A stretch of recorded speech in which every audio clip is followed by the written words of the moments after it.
Atasha Mulak ipinimalas na naman ang galing sa pagsasayaw sa kanyang Itbulaga dance performance.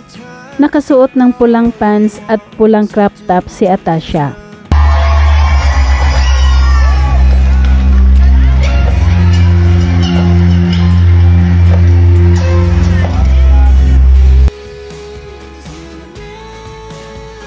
Sigawan ang mga audience nang lumabas pa dahan-dahan si Atasha sa stage kasama ang kanyang mga backup dancers.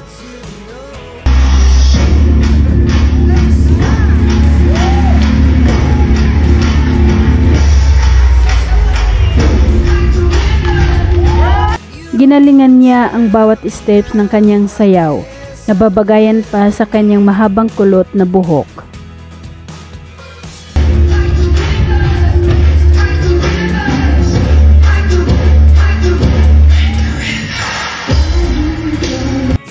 Talagang nagmana si Atasha sa kanyang mami Charlene na magaling din sumayaw. At super ganda pa nilang dalawa.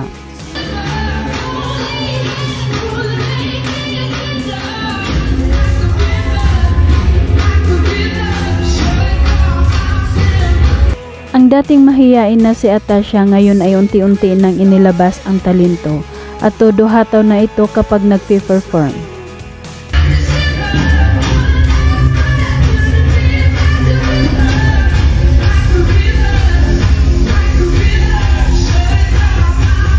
At sa pagtatapos ng kanyang dance performance, maraming humahanga kay Atasha sa kanyang galing.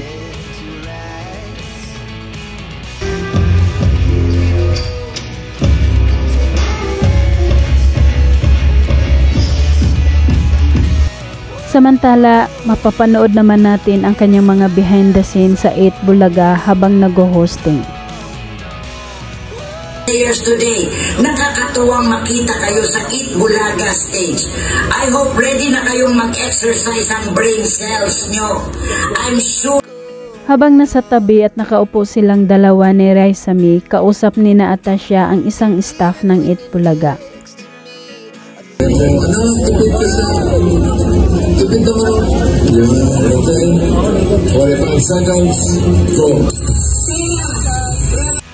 Sinabayan naman ni na Atasha, Karen at Raisami ang tugtog at sabay-sabay silang sumayaw.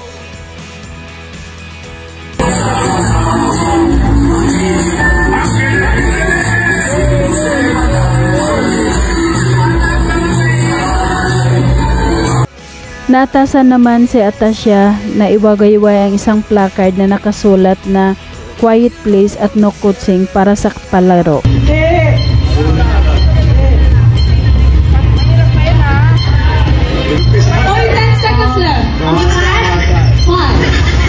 At ganun din si Men Mendoza sa kabilang side naman habang hawak ang nakasulat na "No Coaching" at "Quiet Please".